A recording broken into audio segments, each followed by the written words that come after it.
Good afternoon, everyone. This is Karen Richardson, Executive Director of the Virginia Society for Technology and Education, and we're coming back for one last segment, at least for the daytime hours, of our Digital Learning Day celebration. This is in partnership with the Virginia Department of Education, so we've been very excited today to be able to feature Department of Education folks as part of our offerings. We will be back online at 8 o'clock tonight with our 5 award winners, 2015 award winners, and they will be talking about ed tech, past, present, and future. So we'd love to have you stop in and view that and participate through the Q&A. If you're watching this through the Google Plus page, we do have the Q&A open, and you are welcome to ask questions as we go through this presentation. But with no further ado, it is my privilege to introduce you to Bobby Keener. He is the Chief Technology Innovations Officer at the Virginia Department of Education, and he's going to talk to us about some of the work that he's doing and bring us some updates from the Department of Education. So, Bobby Keener, I'm going to turn it over to you. Thank you, Karen. I appreciate it, and happy Digital Learning Day to everyone. Yay! It's a great day. Mark and I were speaking about this earlier, and we look forward to not only the fact that we get to do it this year, but also, as we go forward, bigger, better every year. Let's, keep moving it forward. With that being said, today I have a small presentation. Would really love it if there is some question and answer. I always enjoy giving feedback and getting feedback. But we'll talk about what we've called the K-12 Learning Infrastructure Program, or CLIP. And the goal of that is simply to try to help schools provide the infrastructure that allows them to do digital learning, personalized learning, use things like open education resources, and really just take education to that next level that I think everyone agrees it needs to go to, but can be difficult to get there for a variety of reasons. With that, I'm going to have Mark here put on the presentation, and I won't linger on it too long because, again, I prefer, some good give and take, but I do want to run through it so we understand where we're at. So, first thing just to point out is that we're going to talk about, real quickly, the quick overview of the CLIP program as a whole. Then we will talk about the Wi-Fi upgrade initiative, which is a part of that program, and then I also wanted to just mention a couple of additional activities that we're taking on in the Department of Education that are worth discussing. So the CLIP program overview is really made up of 3 main components. One is the robust Wi-Fi in every classroom. That is, of course, so that you can have accessibility for the children, for the teachers, and access the resources that we need to do 21st century digital learning.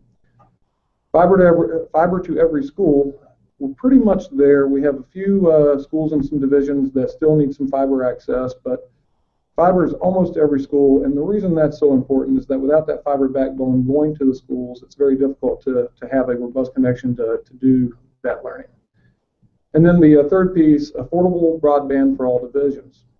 Now, we know broadband is at every school. It's actually legislated for SOL test, and divisions have done that, and it works pretty well. The problem is the affordable piece on that. Even though broadband is there, some districts are getting great deals, some others are not so great deals, and it's an issue of availability. It's an issue of understanding the business landscape and navigating that, as well as other things.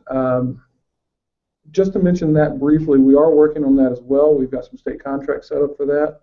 We are working with Education Superhighway also to provide some information on that, but not going to focus on that as much today. We'll really talk about the Wi-Fi.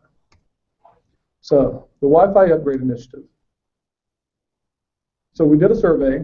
We got back a lot of great information. We had over 50% participation, and as you can see in the slide, we found out that only 9.6% of the schools have the 1.2 or better number of access points, which is how, of course, you connect into the Wi-Fi, that are recommended by the State Education Technology Directors Association, or CETA. So basically, less than 10% of the schools in Virginia are meeting the standard for Wi-Fi accessibility. We also found out through conversations, the survey, and everything else that most of the divisions are not big enough to engage into a volume discount pricing type contract with vendors, and also they do not necessarily either have the resources and or the time to really go out and do the RFP process as best possible, as well as filing the Form 470 for E-rate, which can be very cumbersome. So of course, just as I mentioned, we saw the opportunity. This is a great slide if you just want to really look at what is needed to bring the schools in Virginia up to par, and some things are already out there, so this is not saying what all is needed, but what the landscape looks like. You'll see there's a lot out there and a real opportunity for some collective purchasing. So we had a goal, and that I'm going to read that one: to assist divisions and support sustainable Wi-Fi to students in Virginia's classrooms. And we realized to do this, one of the ways to do this at least, was to engage in a statewide contract as well as a statewide Form 470 for E-rate reimbursement, and that would help divisions in a variety of ways. Alleviate the burden of an RFP and the associated paperwork and time commitment, provide those volume purchasing discounts that was mentioned earlier, and as also allow for flexible purchasing options. In other words, you're not just engaged with the one vendor. Now they're competing against each other, and you have the ability to go with an HP versus a Cisco versus whoever it may be. But we realized also that just as with many of the divisions and just as with many organizations, both in the public and private sector, we didn't really have the manpower that we could spin up very quickly and do this all ourselves. And quite honestly, we didn't need to. The nonprofit community, as well as the other state agencies, they have a lot of great resources, and we wanted to leverage those as best possible. So Education Superhighway, they're a nonprofit out of San Francisco that's devoted to getting accessibility, broadband, all the like into schools. They came and brought a lot of great information and a lot of great resources to bear, as did the Friday Institute for Educational Innovation out of North Carolina State University. And we also partnered with our sister agency, the Virginia Information Technology Agency, or VADOE, to run the RFP and establish the state contract. But we didn't stop there. Just as with anything that's worthwhile, you want to get your stakeholders involved as well. So we brought in a group of division school leaders from across Virginia to not only participate in the RFP process, but also provide the valuable feedback so that we understood, not just for Wi-Fi, but for the larger CLIP program, how to move forward. With that, we, as you can see from the dates on the slide, we've already done some things, and there are a couple of things left to be done.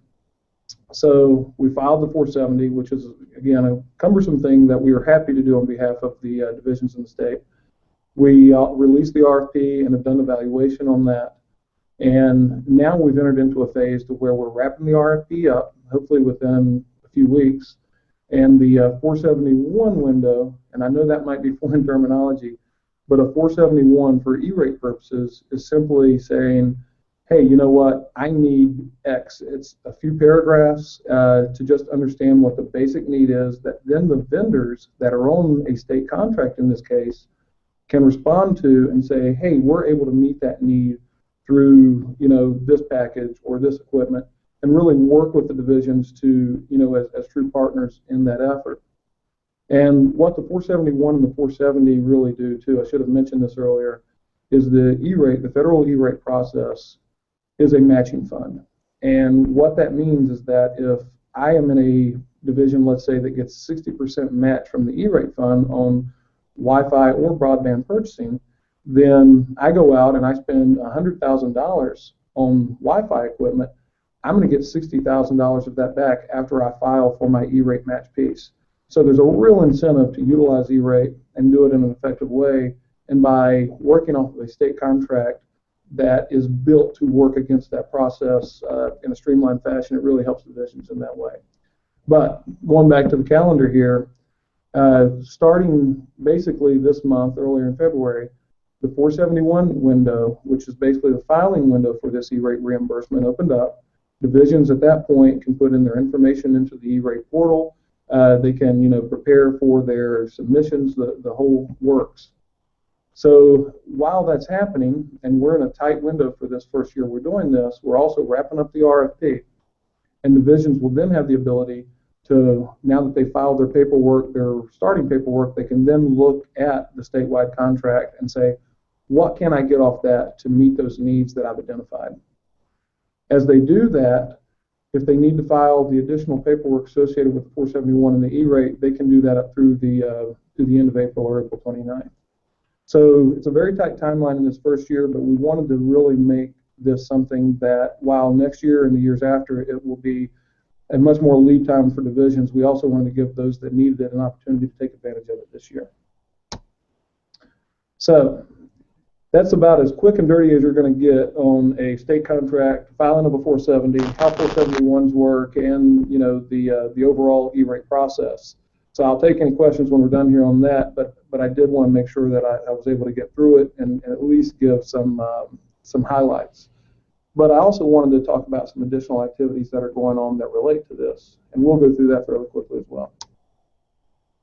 So on the E-rate piece, I did want to mention that we have had a number of meetings, webinars with not just our team that's working on this, our work group, but also with division technology directors from around the state, as well as sending out superintendents' memos, superintendents' emails, and other forms of communication to make sure that, one, we're very transparent in what we're trying to accomplish and how we're trying to accomplish it, but also to make sure we had avenues where we could get feedback and really make improvements to the process, understand next steps, and just provide general help where needed.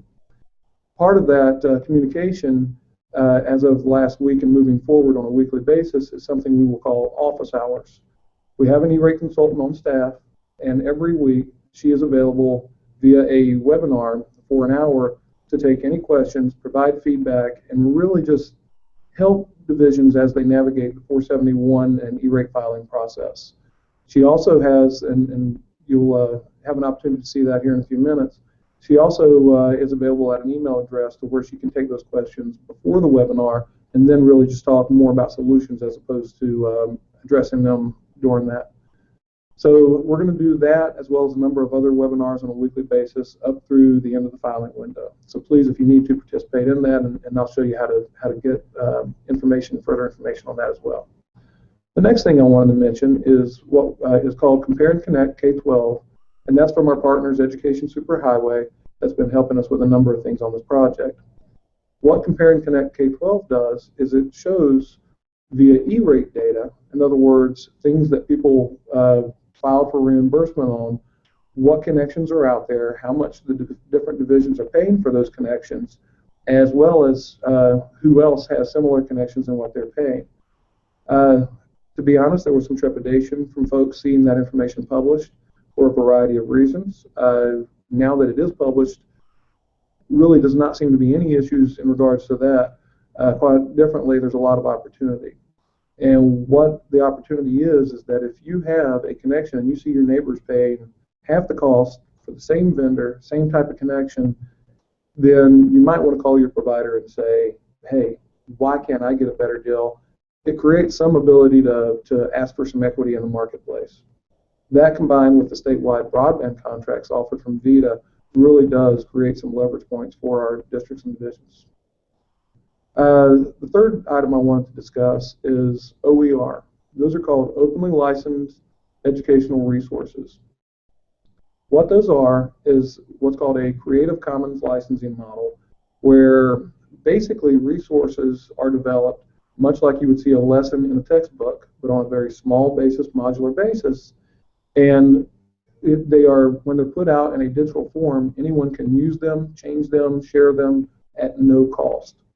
The real power in that is that you can, one, just simply duplicate a course with free resources that you may have been paying for textbooks before, but if you want to go and take it to the nth degree, you can also take different lessons and create new courses that may involve a combination of history, math, science, and English, and you can put all these different modules together. Now, there's a lot to overcome to make that a reality, and needs to be a path to bring that into our schools, not just as, here, go do something with it, but a real plan and partnerships across the state. We're looking at some of those things. In fact, we're looking at doing pilots in the near future, but we'll take that and try to really make it happen in an organic manner, so that we can do that the right way. No one's trying. The last thing we want to do is try to force change. We want people to welcome the change, and I think what I've seen, people will if we do it the right way and involve folks along the path. So, that being stated, just a few things here. You can look at some email contact, and that E-rate questions, that's really going directly to Cindy Johnson, our E-rate contractor, and she's the one who's holding the webinars on a weekly basis. If you have general questions, you see a learning infrastructure mailbox there that is being monitored on a daily basis, so please feel free to ask any questions there. And there's also a website, as you can see there, that really talks about the program as a whole, has our resources such as previous webinar recordings, PowerPoints, etc. In fact, if you go look at that website right now and look at it later this afternoon, it will probably be quite a bit different. Right before I came in here, I saw that we were ready to publish some more changes that will add a lot more information to the page. Just didn't have a chance to fully review it and approve it before I started the webinar. Lastly, there's a EPC help desk, and help me out. What does EPC stand for? E-rate Productivity That's Center. it. That's it. E-rate Productivity Center help desk, and that's really the E-rate, the federal E-rate program's help desk. Sometimes, sometimes we need to go directly to the source, and we call those folks as well if needed, but it is a resource for the divisions and the other folks as well. Excuse me. So that's really the end of the presentation. I've enjoyed getting to share this with you. It's, of course, everyone's on the other end. I hope you have some questions. And if you do, don't feel like they need to be confined just to what we've discussed. I'm more than happy to answer anything I can in our limited time frame. Not sure how much we have left, but again, I really appreciate everyone, both our partners outside of Virginia, and especially our school administrators, our teachers, the students I've spoken with, the technology directors, the folks within the Department of Education and other state agencies. It's been a great partnership, and I really have enjoyed it. And it's something that I've spoken to other folks in other states, and when I speak about it, maybe I'm overly passionate, but they seem to be envious in many ways of what we're really setting the tone for here, and I hope we continue it. With that, that's the end of my presentation, and I'll turn it back over to you, Karen. Okay, great. And Mark will hopefully get you back up on the screen. We do have, according to the technology, 12 viewers. And if you're viewing it through the Google Plus page, we did turn on the Q&A. You have to be logged into a Google account, but if you click Q&A, those questions will turn up on the right-hand side. We'll be here for a few more minutes, so if you do have pressing questions, please feel free to type them in there. I guess my comment on the whole thing is, first of all, I think we're both pretty passionate about Virginia, and today really has been all about seeing some of the great things that are going on in the classrooms as well as now at the state level. And I think sometimes you all are busy out there working on things that we don't necessarily see, but that are going to have such a huge impact on our schools. And certainly one of the themes when we asked the kids today, what could we do better? What do you need more of? Broadband and wireless was, really at the top of the list, and they even recognized, oh, my school's going to give everybody a Chromebook next year.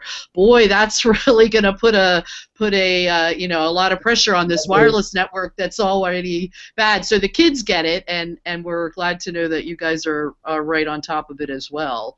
The question I'll ask, and you may or may not know an answer to it, but our last guest was someone from out in Bath County. It's the George Washington Memorial Forest, but he said they have internet access at school but not at home. What if anything, I know the Department of Education doesn't control that, but is the state doing anything to help get some kind of internet access to all the homes for the kids? I don't want to speak for them. Department of Housing and Community Development, though, they are looking at that. They are really trying to see what can happen, how can they do that, not just for the homes, but for the communities in general. As you can imagine, it goes beyond the home, whether they're out in the park. I know it sounds funny, but wherever they may spend their time to do these things, and they're looking at it with the kids really front and center in mind, but also to help others in the work community, etc. There was a district in, I think it was in California, that had this same problem, and what they did was kind of unique. They put the wireless on the school buses, yes, and went out and parked them in trailer parks and neighborhoods and like that.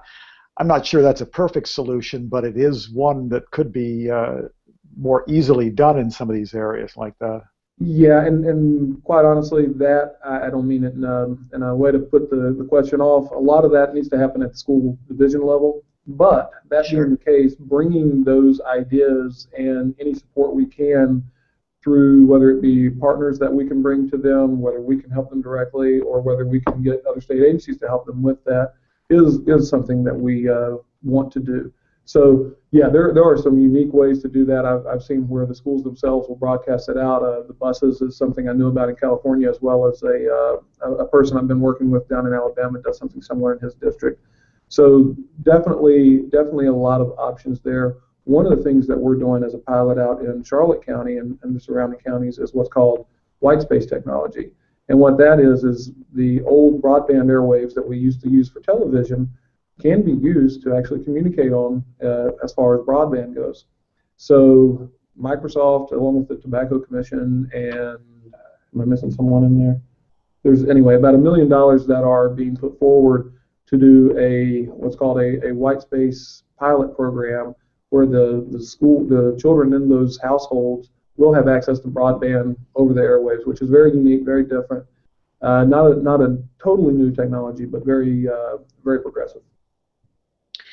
And we know of at least one school division who will check out MiFis to their students. So I think you're right. Various divisions, depending on their access, have been coming up with potentially unique solutions that might scale up other places or be able to pull together. And I think that's one of the things certainly our organization can do is help facilitate that conversation. What interesting things are you doing to close what some people call it the homework gap? Yes, So, everybody's got it at school, but when you go home to do your homework, it makes a big difference. And I think the NewsHour just had a big segment on that. They've been doing weekly series, and the internet access was a piece where the girl said, boy, I really feel like I'm just behind the rest of the world. We do have a comment in the room. It's more a general comment about education superhighway. Paula Leach from ITTIP at Longwood University had a meeting this morning of I'm not even going to try to guess what SVRTC stands for, but it's a technology consortium out in the Technical Center. You got it. All right. So I didn't even get the TC part right. Yay. And Andrew Keeney with Education Superhighway was sharing the resources. She says this looks to be a very useful tool for school divisions, and the folks were very interested in it. So we appreciate that you shared that with us. And I was just having lunch with Andrew before I ran up here. I didn't get to great. have him nonetheless, and very much enjoyed the conversation he had with folks down there, and looking forward to the opportunity. Excellent. So I think the other piece that struck me as we wait to see if anybody else has questions, and I didn't know if Tim wanted to chime in on this one. Tim Stalmer, by the way, is with us. He's a VISTI board member as well as my co-moderator today. Was the open educational resources, which is something that I think we've all been very interested in as well. I don't have a specific question about it, but I think it is such an important resource for teachers as well. So Tim, did you have any questions or comments about that? No, I am interested though in that open resources or open resources idea, because I know at one time Virginia was developing some open textbooks for use around the state, and I'm not sure where that is at this particular point. Yeah, and I'm a blunt and honest fellow to my detriment at times, so I'll do what I can on that, and Mark can weigh in if needed because he was around during some of that. Apparently there was an effort a while ago. How long ago, Mark, do you think? About 4 years ago. So about 4 years ago, there was an effort to do some things with open educational resources. A lot of discussion around that, from what I understand, and and really didn't necessarily end up with a tool to hold these resources or having a lot of resources. I do think there's something positive in that, though, in that the discussion, a lot of people started to understand what it was. They got acclimated to the idea of open educational resources, but just probably as many things, I always mention I opened up a Java company probably about 20 years ago, and that didn't work out too well because people didn't want web pages then. If I'd opened it up 10 years later, I'd have been fine. I think that may have been what happened with open educational resources. The timing just wasn't right. There's a lot of support from the U.S. Department of Education, a number of tool providers out there, Amazon, Microsoft, etc., as well as some of our local folks like WHRO down in Virginia Beach. for open educational resources and making it a real possibility. Yeah, I think it's interesting that Amazon just announced this. I'm not even sure exactly what it is, but like a storefront for distributing materials. Yeah. It sounds to me more like the teacher. I forget what they call it, teachers selling to teachers model rather than right. OER. But you know, is that something that the state could get involved with? Is distribution through Amazon? Yeah, and we are involved with them quite a bit. In fact, not only are we involved with them, but I'm bringing them to the table with the WHROs of the world and other folks to ensure that we're not working in vacuums with these folks. I want them to work together. Our goal is to do what's best for the students in Virginia, and the best thing for students is for folks not to fight each other, but for folks to do what they can to work together to make something positive happen. So yeah, we've been working with Amazon, and you're right, it is a quote-unquote storefront, and the only reason I put the quotes around it is that all the resources on it are free, so, we'll... I'm sorry, I didn't mean to laugh, but Dr. Tolliver, who was here earlier today, is back and was commenting that Amazon can get our email addresses for other marketing. But she also does say that she's been around as well, and so there was an open textbook initiative and openva.org. At one point, there was an open resource conference, I think even, or openva.org had a get together. She also mentions things from the OECD to see what other countries are doing with OER as well, and so I think but I think your idea of not fighting with each other and finding that portal that can be kind of the one-stop shopping too. I think when this all first started, there were sort of initiatives popping up everywhere, and you needed. So I've been doing a lot of library reading recently, and things like the Digital Public Library, where they're archiving varieties of digital collections, so it's a one search for materials, and obviously the Internet Archive with the materials that they have. Yeah, the Learning Exchange is a very good one as well, and just to mention, we are working. I mentioned it very briefly during the presentation. We are working with WHRO to do. We're on the front end of it, but to do a pilot OER rollout with some divisions, some schools, and as part of that, and I won't go into terrible detail now because we're still working through it. But again, much to what I was saying earlier. The goal is not to just say, put you out on an island, go do OER, and here's a tool you can use. We want to make sure we do the appropriate training, that we introduce it in a way to where the teachers can handle it on different levels as well, because OER, while you can replace textbooks, you can also supplement them. So there's many ways to do this. We want to make sure as we do this, again, that we really let it happen as organic as possible with some nice pushes here and there. The last thing or the worst thing you can do is really just force it down everybody's throat, and that is not the goal of the Department of Education, and it's not my goal to be again very blunt about it. There's a right way and a wrong way to do these things. I've been through a lot of change within the state, within private industry as well, and we will do this the right way as much as possible, and I think we're going to see some great success. And the other thing I'll point out, if you want to understand about what's happening on a national level with OER, openly licensed educational resources. Don't have the website in front of me, but go to the White House, do a search for White House Open Education Resources, and you'll see that they have a page dedicated to this, as well as an initiative called Go Open for this purpose. And I hope you hear some good news out of us about that as well here in the next while. I will keep it that way. Okay. So, and it is just about at the end of our time, but there was a comment in there from Julie Mrziowski, who's been part of the community college system and now I believe is at Longwood University, but she commented that there is an open VA conference annually. It's been in Virginia Beach the last couple of years, so that might be something Vista can get the word out about. And she also comments about how the community college system is heavily working on OER as well. So I think lots of great things going on. Go ahead. I was just going to say, if there's for anyone that's on the webinar here, and including, I didn't catch the name, but from Longwood University, I hear you have great marble, by the way, I think it is.